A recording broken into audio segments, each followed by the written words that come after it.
Hello and welcome to the Mariposa Hub by Nagea Daido. It's nice to have you. Since the last episode, I thank God. Today I'm much better. I think the last episode I mentioned that I was not feeling okay, but we are back. And thanks to God. Yes. This season I want to do like a series, and the topic that we want to begin is the matters of mental health, a mental health series, so that we share ideas, we share thoughts, we share encouragement, and how we are doing. So in this first topic of the mental health series is overcoming suicidal thoughts. How do we overcome suicidal thoughts? And we see that this is important to talk about because there's an increasing number of suicides.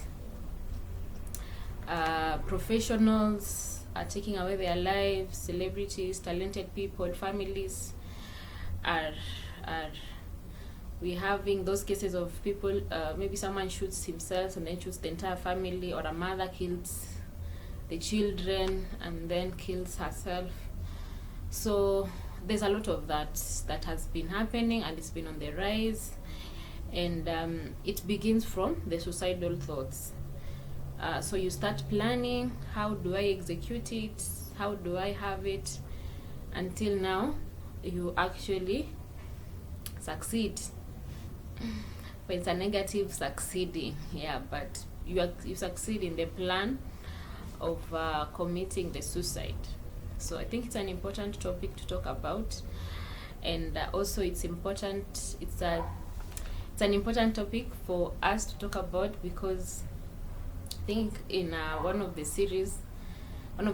videos I've done, like the childhood emotional neglect, I mentioned about a depression season that I went through in my schooling years, and a bit when I joined the workforce. So these things happen. These things happen, and so I think it's an important topic to talk about, because there are so many people who are suffering in silence, and so it's important that we share how we are going to help each other. Yes, that's just a background. So we can get right into it. So some of the definition, I think definition is there. Definition is more of the suicidal thoughts are thoughts on how to kill yourself, on how to die. I think there's there's another, is it a movie or a series on 1,000 ways to die? So people are really becoming suicidal and just finding ways to end your life. So most of the time when you're in that state, you're feeling hopeless, you feel alone in the whole world, you feel you're fighting alone, you don't have someone to hold your back. It's dark. It's like you're in a pit, in a deep pit, a hole, like very deep, and you don't know how to come out. You're in a battle. You're fighting for your life. It's almost like a mental or an emotional ICU. Like you're on oxygen, and your system is there. So you're really fighting for your life. So when you're in that state of depression or suicide, you're in that, like your life is hanging on the line, and you just don't know. Anything can either trigger you, make you now just end it, or you're just looking for a ray of hope that will make you fight for the next day, to live the next minute, not even the day, because even the day is too long. So the next minute, the next second. And so you're really trying so hard, and you have given up, as in, so, or also you're also feeling a lot of pain in your heart because of maybe other contributing factors. So it's a lot of pain. You can feel it, but you can't express it. Maybe outside you're looking okay, but inside there's a lot of anguish, there's a lot of pain, there's a lot of, you just wish you can take your heart, or if it's your mind, you place it somewhere so that it just feels the pain on its own. It just does all its dramas, and then when it's finished, then now you take it back. But then you have to, it's now inside, you can't uproot and bring it back. So you're just feeling it, and you don't know how to alleviate the pain. You don't know how to release it. You don't know how to make it go away. You want it to go away, but you don't know how. So that's the someone going through depression, or not depression. Then we'll talk about depression, but depression is a contributing factor to suicidal thoughts. So you're in that state. You want to make that pain or that anguish, that torment to go away, but you don't know the best alternative. And that particular moment, suicide looks like the best alternative that can come to mind, the one you want to explore. You feel that it's the best way to do it. Yes. So why are we talking about it? Why is it important to talk about it? Number one, because the statistics are alarming. They are going up. There's an article from both WHO, World Health Organization, and Daily Nation, and also the DCI reports. So they're saying around 800,000 people commit suicide annually. Those are a lot of people, and around 78% and above of those come from the low and middle income countries, and so we are around there as a nation. And then one person commits suicide every 40 seconds. Those are a lot of lives that we are losing. Then 1.4% of all global deaths are due to suicide. Then for every one suicide, there are 20 attempts. Like if now it goes through, someone may have tried like almost 20 times or thought about it. I think now the suicidal thoughts now are even more. And now someone can start thinking about it. You see, your thoughts, watch your thoughts, they become your actions and your habits. And your actions, they become your habits. And your habits become your character. They start saying. So your thoughts, it can be on your mind for so long until now you decide to implement it. So someone will have tried almost 20 times. Then now the last time it happens. So those are a lot of times, and some of them are not reported. Yes. And then in Kenya, around last year, the reports that I was able to get, around the first 3 months. In 3 months, we had almost 500 people. Those are reported cases of people who committed suicide. And so if you say someone tried 20, no, those are 3 months before getting to June last year. So by December, if we can say those are quarter times 4, 500 times 4, that's almost 2,000. If we just extrapolate that number, and then now 20, someone attempted 20 times, that estimate, those are like 40,000, an estimate. 2,000 times, almost 40,000 plus. So now if someone now was able to assist this person before they got there, we could have saved their life. And then the youngest at that period in Kenya, the youngest was a 9-year-old, and the oldest was a 76-year-old. So you see, it's affecting both the young and the old. Like a 9-year-old, that's a child. So You'd wonder how much torment they went through that they decided to take their life. And the one who's at 76, you wonder, even life, maybe they had a crisis in their life, or maybe they were abandoned, or anything can happen that they decided to take their life.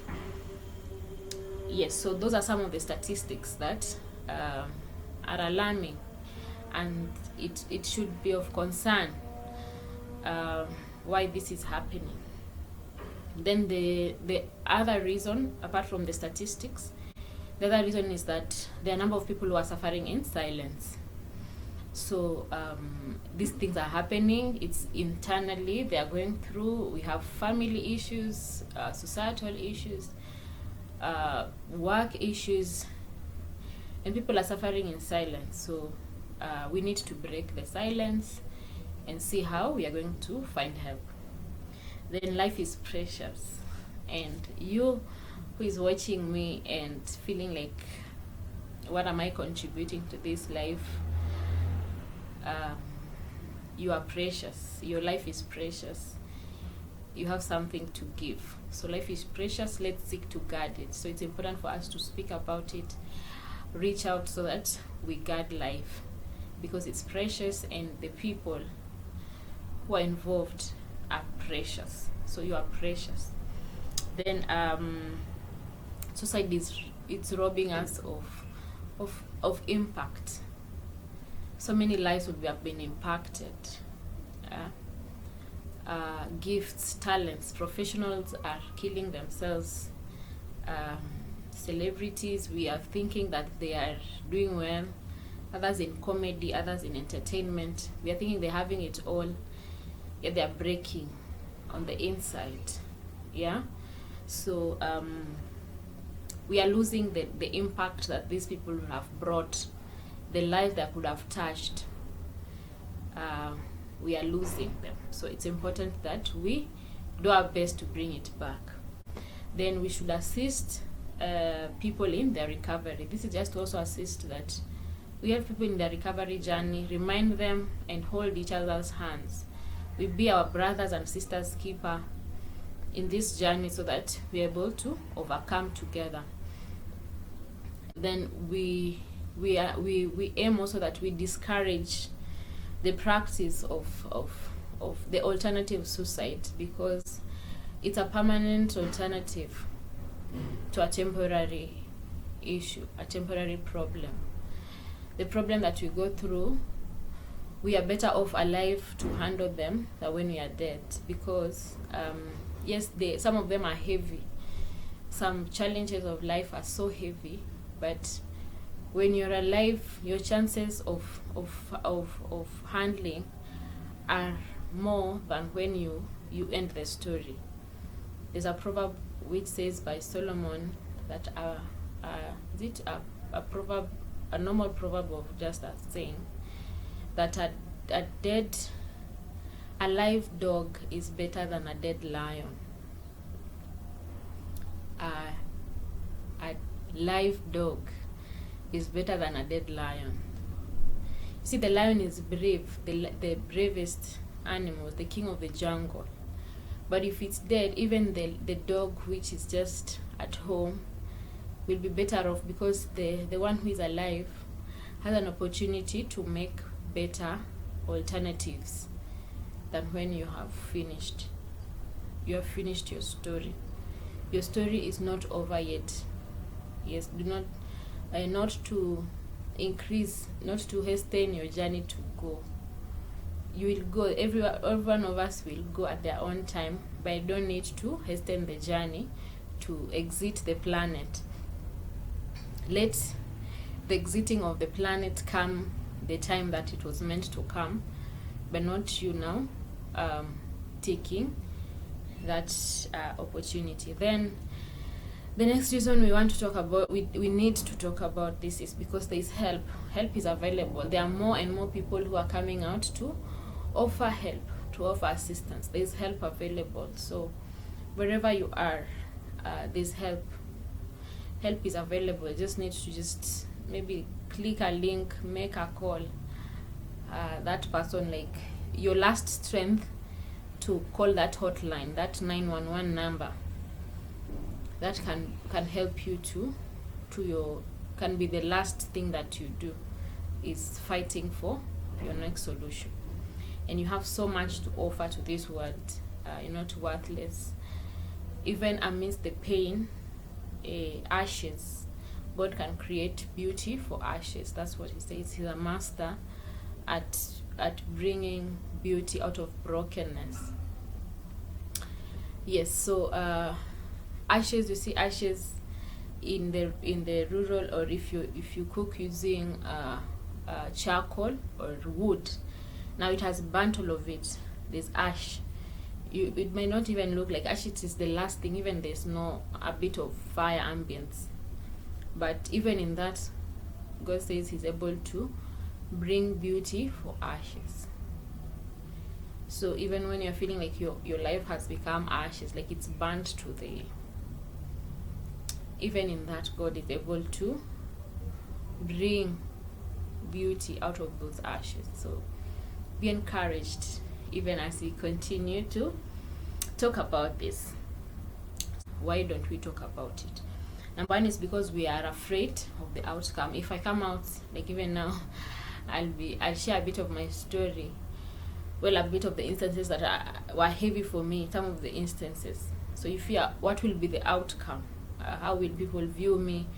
What will happen? So fear makes us not to come out. And then the stigma around mental health. There's a lot of work that is happening to make this discussion like it happens, but there's still stigma around mental health issues, and so it makes people not to come out. And then there's reputation to keep. This happens especially when you're a leader and you have an image, or you have a big profile or a job,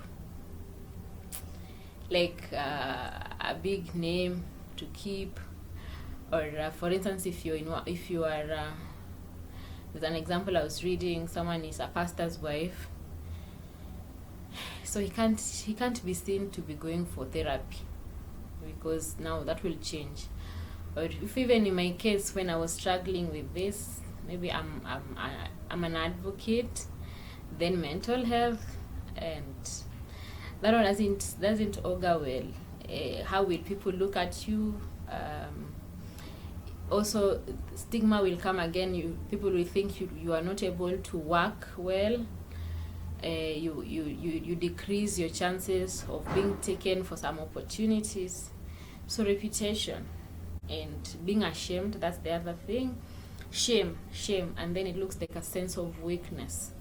If you come out and you're saying you're seeking help, you're going for therapy, it's like you're admitting defeat, yet it's not. When you go through, it's now the other way around. When you're vulnerable and coming out, there's strength in it. So shame, the shame that you feel it might come out of it, makes people also not to come out. Then it might also come as a sense of ingratitude, especially for professionals.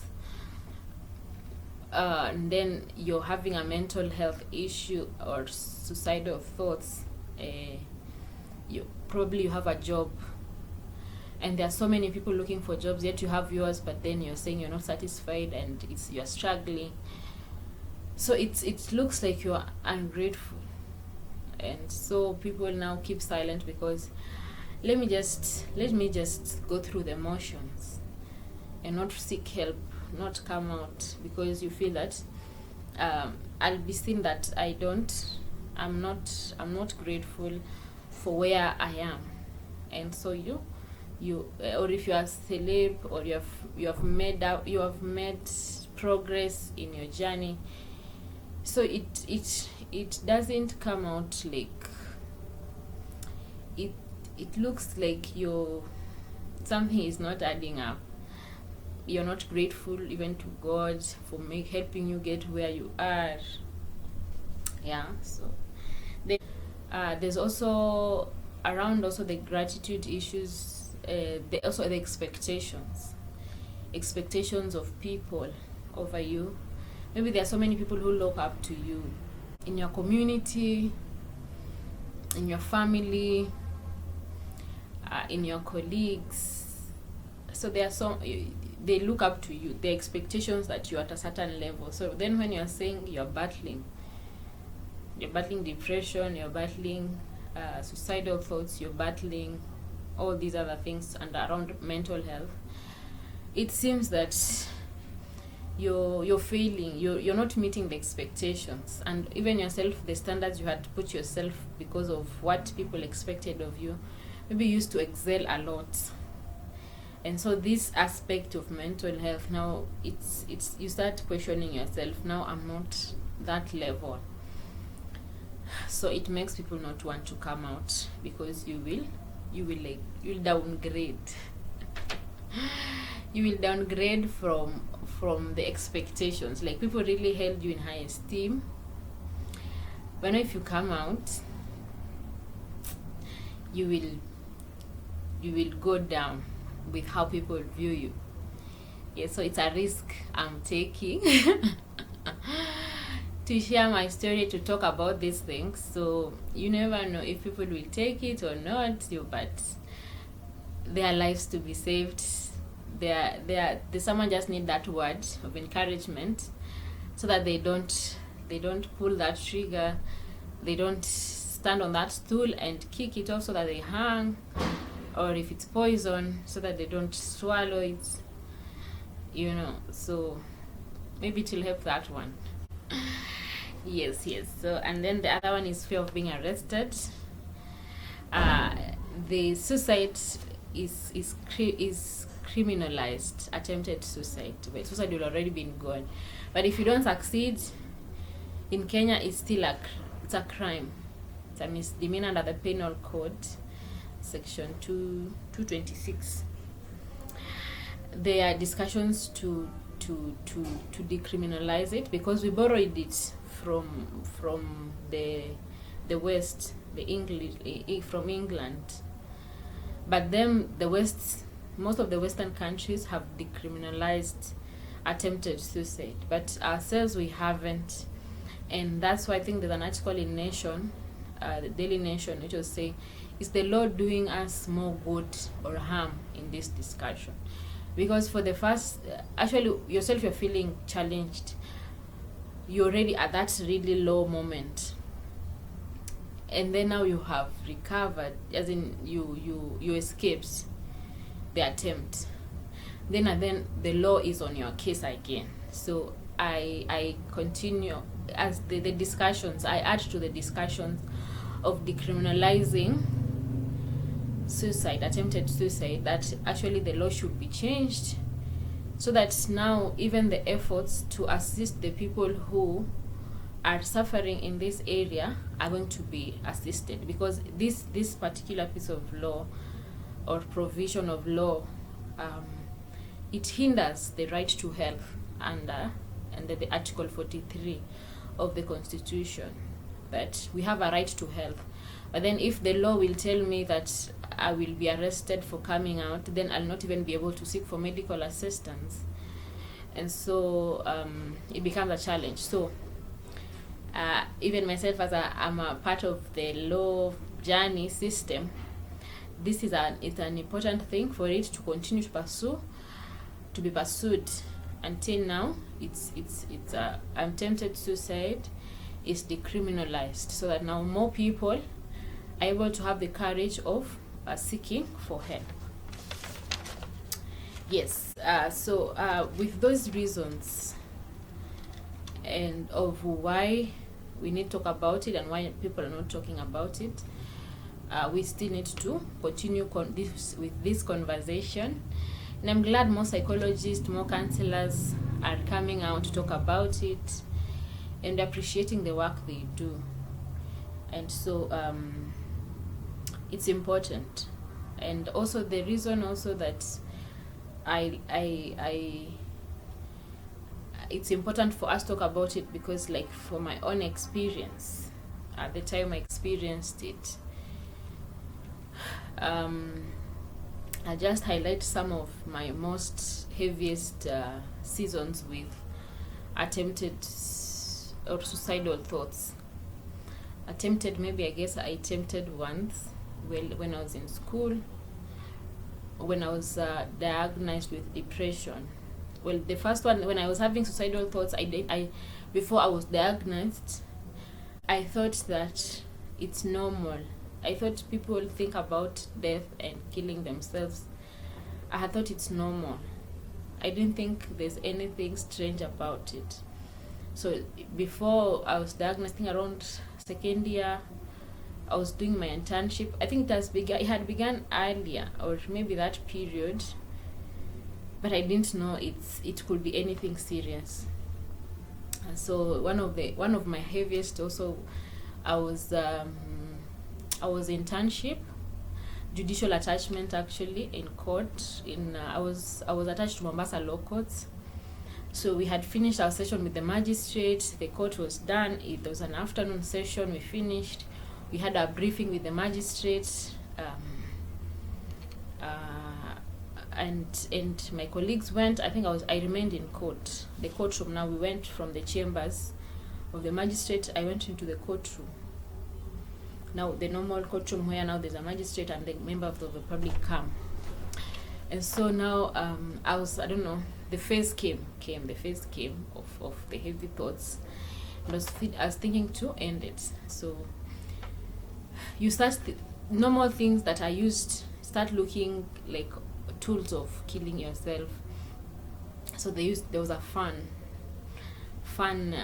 Mombasa is hot, so the courtrooms have those fans, and I don't know if they put ACs nowadays, but there was the main fan near the magistrate. So I was starting to see it as a probable to end it. And so I was there, and I was just wondering, hey, God help me, and just thinking of like, yes, just that phase, that dark season that you're fighting. But God, I would say it is God who made a way at that moment. I think on all those heavy seasons I've had, I think God just sent a good Samaritan, that some I know, some I don't, or most I don't know, to help. So the evening soldiers were starting. I think it was getting to past 5.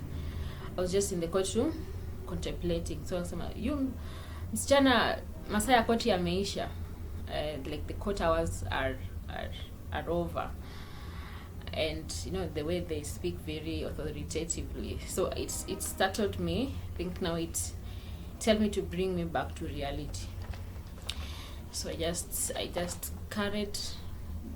gathered myself, carried my stuff, and went out and went home. So that was like among my hardest in that period.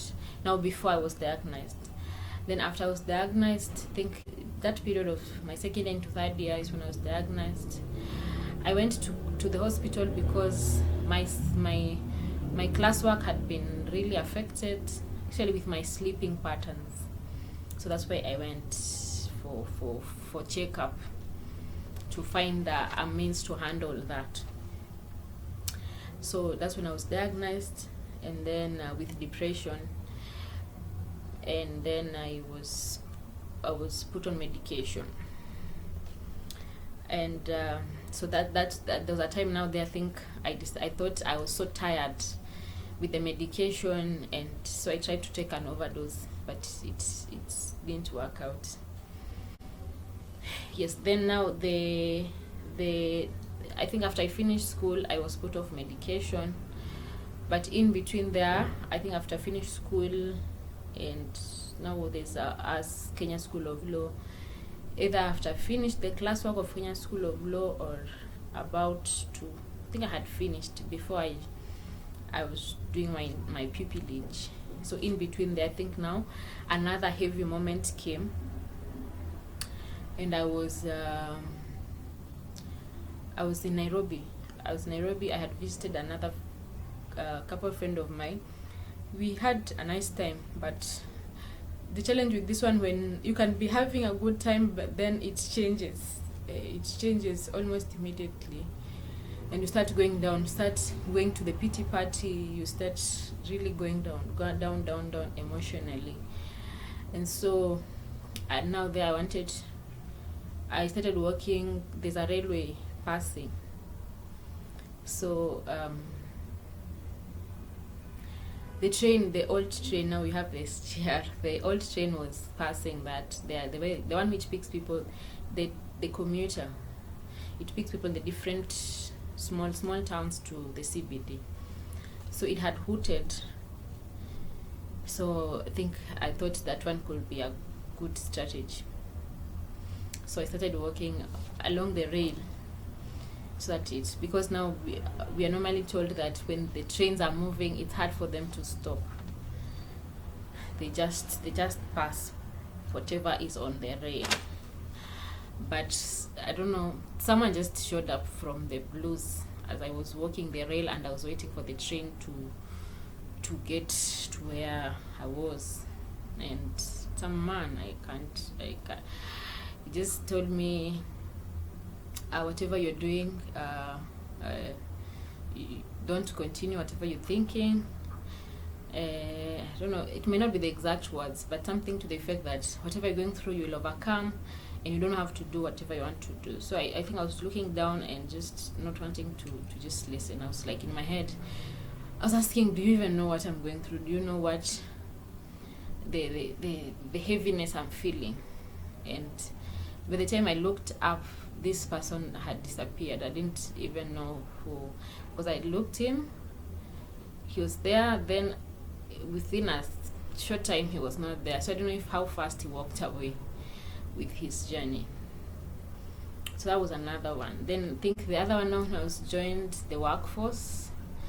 I was in the office, my current office where I'm working.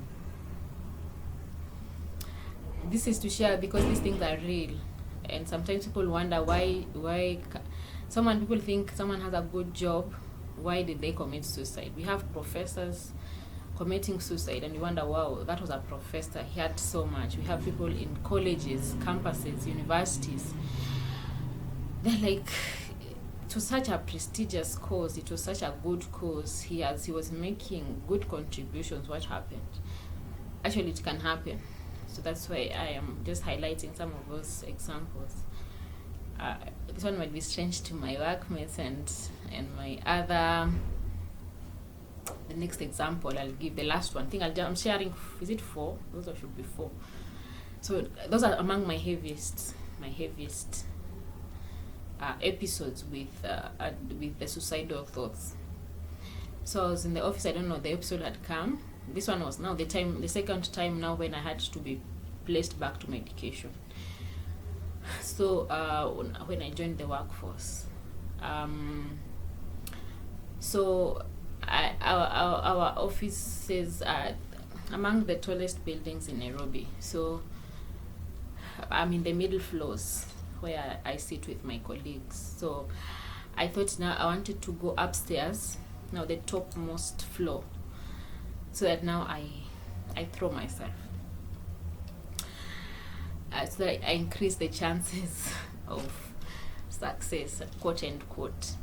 Because where I am, the windows are small. So I thought if I found someone there at the topmost floor who would stop me, maybe I'll come and check in my office. I think it was during the COVID time, now 2019, 2020 there. Now this one for the office. It was around 2019, 2020. So I thought I should go to the topmost floor. If I find someone, that's when I'll come back to the office, the middle floor, to try it and do it. So I was going up to the lift. I go to the topmost floor. We have close to 20 floors in our building, and so I was going to the topmost floor. So almost that very hour, the counselor that I was seeing, I've worked with some counselors, around 3-4 counselors from campus now to now to that time. so now the current one that I was journeying with, so I had not gone for therapy for a time, because also there's the financial implication. Yes, the medication will be taken care of the NHIF. NHIF has that alternative, but not for everyone, for taking care of medication for people. But now for consultation fees, it's not covered. Well, I don't know if, but most people, they don't cover under the consultation. So the consultation, you need to pay it in cash. But medication, you can get it some of the hospitals with the NHIF. So I think at that time I didn't have enough cash to go for the therapy, and I didn't want to bother people asking for funds to go for therapy for my session. So he called that time when I was going to take the lift and go up to the topmost floor, and he told me, I thank God for him. I hope maybe one of the session in this series, if I get him, I'll be able to have him. He told me he commonly prays for his patients or clients, and that moment he had a sense of calling me, and also just to check on me how I'm faring, and also I've missed the session that we were to have. And so he said, he called, so he was asking how I'm doing. So I think I told him I'm doing terrible. I'm doing terrible, and I told him the plan I was having. Actually, I wanted to end it, and he encouraged me and said, no, don't go that way, and just telling me to stop it. Life will be okay. We're not using the psychological words.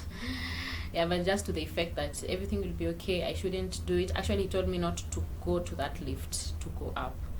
I should go to the office. If I don't have much to do, it's okay to ask to go home, to request the person I work with, so that I go home and rest, and not continue with that. So he helped me to refocus, to bring me back to reality. Yes, because when now you're in that state, you just like you just want to execute. When now you have thought it, you really want to execute. Then there the last one now, which was now like Mama Yao. Like the heaviest. I think now that's still period of 2019-2020. I think COVID was such a heavy season. That one now I had really gotten tired. I now I think I was angry at God. I was discouraged that God is not taking this thing away. And so I think I was going through a phase again. So I asked God to take it away, and I was feeling like he's not answering. He's not coming through. Almost like Paul. Paul was, when you asked God to take away the thorn in his flesh, and God was not taking away. And God told him, my grace is sufficient for you, for my strength is made perfect in your weakness. At that time I wouldn't say that his grace is sufficient. I was feeling it's not sufficient. I need to live. I want to live, but it's not coming. This thing is so heavy. This thing is just so dark. I'm hanging on the line. I'm fighting for life. I'm in this ICU, emotional ICU, and it's not coming through. Yes, so I decided now to really like almost like going to insult God. So I wanted to go and commit suicide in church. And so that now I tell God, you refused. You refused to come through for me, so I'm going to just demonstrate that you didn't come through for me. We don't try it at home. And I hope these are not bad ideas someone is getting to do it, but things your mentor, your thinking process gets really distorted. It really messes up with your mind, kabisa. Like it messes up with, you can't think straight, like you're not thinking straight. So I went to church. Actually, I left the house. I tried all means, like if it's breathing, I tried all the first aid. I try my own first aid approach to assist me, which I think I'll share with you. So I tried those first aid. I called my 911 numbers, like those friends when I'm in bad shape I call, but they were held up in meeting. Then I started taking it personally. Oh, these people don't care for me, they are sad, they don't care. So I really started now using even that one now to my own, putting myself down again. So I went to church. I entered the gate, smiled. People can't notice if you are a smiling person. So I got in church. I went to the sanctuary, to the main sanctuary, and entered and now started strategizing which will be the best spot to do it. And but God is good. Wanasema Mungu ni nani? Yeah, so I think I started looking for one of some of those high, because our sanctuary has a high wall. It has high walls. So I wanted to see ways that I can get to some of the top parts. I don't know this thing of top parts with me. May God deliver me with heights, using heights for wrong reasons. Yes, so as I was trying to get to the high heights in the church, and I was like, God, you better come through. If you don't, we are doing this. And in that moment when I was trying to check the spot on how to execute the plan in the church, I remembered the possible I tried to think about the possible scandal that it will bring to the church and to the body of Christ generally, and to the Christianity faith. How like the way God, what it will mean for the believers and for the kingdom of God. For God, He has worked with me this whole period from when I was a child to now, and just knowing that He has not left me. I try to remember that in that hour, and what it will mean for God, for Jesus. It will be a mockery.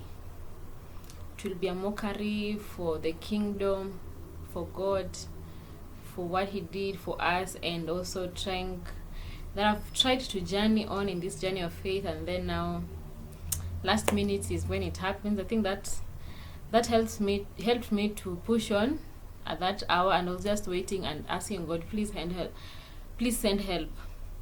And then also trying to also remember my support system. There's some people also in the church who have been helpful, have been supportive, have been good friends. They have been of encouragement, and they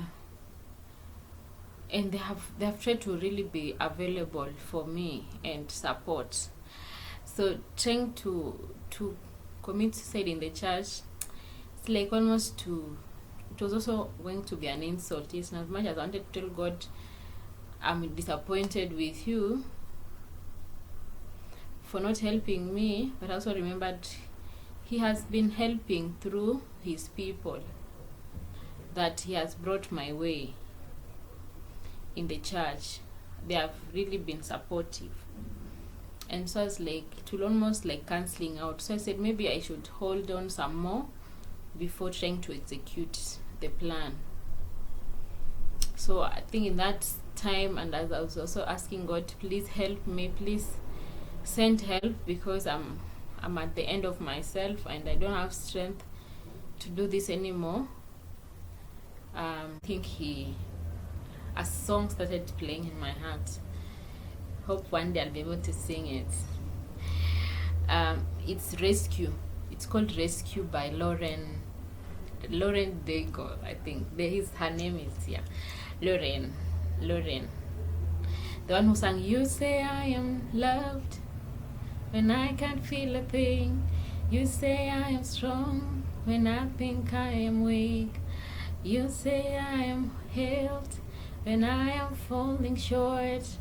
And when I don't belong, oh, you say I am yours. And I believe, yes, I believe what you say of me. I believe." Yeah, so it's that one. I think more people will know with her because You Say has really hit. So she has another song called Rescue, and Rescue is deep. It's deep, and she says, "You are not hidden. You're not forgotten.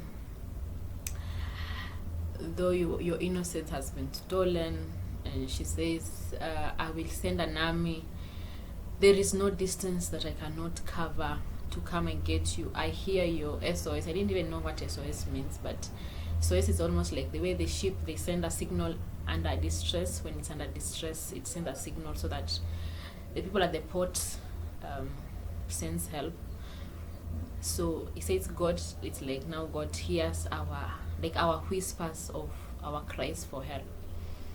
And I will send an army to come and rescue. I will rescue you. So that song started playing, and it was like, it was so real. It was so real, like real. At that particular moment, and I got sleep, like a deep sleep. I looked for a chair to sit, and I got sleep, because even that time you sleep also becomes a challenge. The thoughts are so much in your head, you can't find rest. So I got some rest that I can't tell. I spent like almost 5 hours, because it was the morning hours, around 10 mid-morning. By the time I was waking up, it's almost like 3. I was hearing people praying, the ones who came for their lunch meeting. Between 2 and 3 there is when I woke up, and I was feeling lifted, and the song still playing in my heart. So for me, God came at that hour through that, and I really appreciate that song. Yes, I thank God to be here today, that I'm speaking to you. It's because He sent help. Sometimes you may not know the help He might send, it the form it might take, but in His own small ways, He does send help. It's for us just to try to look and see, to look and live, to listen and live, to look and live. The Israelites were told to look at the bronze snake and live. Right now we have Christ, who is lifted up like that bronze snake, for us to look and live. And through His word, we also listen and live. That's the mantra for Hope FM and Hope TV. Hope TV is look and live, the mantra for them, and Hope FM is listen and live. So it's true. Let's listen and live. When we look keenly, we listen keenly, we'll find that God is actually sending help, and let's utilize it for our use and for our strength. Yes. So I went back home, I cried, I thanked God, and I said, okay, God. And from that time, from that rescue moment, the episodes considerably went down, and those suicidal thoughts went down, and I started getting hope to live. My will to fight went up. I started experiencing more grace, even at my workplace, at my life, at home, my interactions with people. They started getting more life, getting more virtue, more strength, and I pray for more. and I pray for someone that will experience that rescue, and it's a continual journey. Sometimes now later, sometimes I try those thoughts. I think those thoughts now, the suicidal thoughts really, when even if you feel discouraged, no, you don't go to that level of feeling suicidal, unless now, I don't know. But God really came through at that hour, and I thank Him. So that's my story with suicide. So that's why it's important. I think it's important for us to talk about it. So if you are there, if you have a loved one, may you God come through. Together we can end suicide. Together we can help each other, that people don't commit suicide. Together we can assist each other in the recovery journey for people going through depression and other mental health conditions, so that they're able to recover from the suicide struggle and suicidal thoughts. Yes, let's say no to suicide. We say no to suicide. We say yes to life. We say yes to life. We say yes to life. We say yes to life. We can live again. We can live and see the goodness of God and do all that God wants us to do, and cause the impact that He has for us in this generation and generation to come. So that's part 1 of this. I think the other parts we'll talk it in a part 2, in the second part of this video. Thank you so much. Let's meet in part 2 of the video. Bye bye.